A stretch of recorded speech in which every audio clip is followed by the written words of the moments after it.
Hi, I'm Joe. I'm Ben. We've been working on Poodle, which is an automatic scheduler. Um, the motivation comes from working as a helper for handicapped people when I was living in Denmark. The person I was working for had to create his own schedules from availabilities of the people that were helping him, which is a time-consuming task. He would use tools like Doodle to assemble and organize the information of people's availabilities, but tools like Doodle don't actually address the problem of creating the schedule, which is a complicated problem, as Benjamin will talk about. So yeah, from Fund 92, we learned how quickly the set of all potential candidates grows for schedules. Like take a month of 6 days as an example. So if we have 3 helpers, we would have up to 729 candidates to consider. And yet, in reality, not all helpers are available on each day, and helpers cannot work multiple days in a row. So ultimately, like for these problems, we might be able to condense the entire issue into like one unique solution. Our solution is two-pronged with a deterministic module, which assigns days to helpers that cannot be assigned to anyone else, and also checks to see if there is no solution possible and reduces the complexity for the exploratory approach, which Joe would delve deeper into.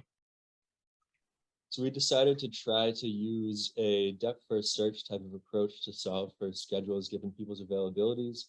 Start with a root node and create a node representing a helper for each day or an employee for each day. The first valid schedule that comes out will be traced back from parent to parent, and then that will be the schedule that's returned. These double circles on some of the nodes represent invalid schedules. So you can see some of them have 2 people working 2 days in a row, which is invalid. Or if somebody's gone over their quota, it's also invalid. Now we'll show you how the program works when we're running it. It's in Java. And this is what a user will see. They'll enter their schedule into this input.txt file in a format that looks something like this. And when they run it, here's an example input where there's no possible solution. This also demonstrates why it's a tough problem to do manually, because it looks like there should be a possible solution just on first pass, but there really isn't. And over here is what the user will see that somebody needs to work, have some more availability. Here's another test input. It's really small, but even at this size, you can see that it's tough to do manually. You have to go through some algorithms in your head to say, Ken is the only one that can work day 6, which means that he can't work day 5. So he has to work a day 4 because he has a quota of 2, on and on. And here's what the output would look like from that input. Here's the schedule for everybody and each employee's individual schedule. Now we're moving on to bigger inputs. You might recognize some of these names.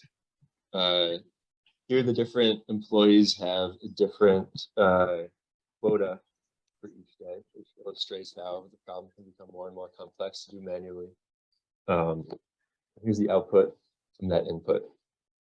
Now we're moving on to kind of a real world input size. This is what the person I was working for would have to do manually each month: assemble a list of availabilities from a team of employees and generate a schedule that satisfies everybody's quota and everybody's availability.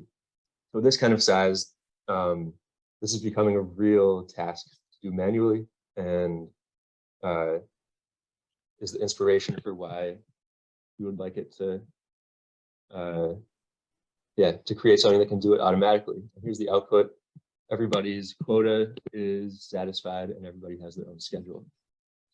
In the last case, this is kind of worst case, impossible to do. And there you go, there's the schedule. So we're Poodle, and thank you. Hope you like it. Thank you.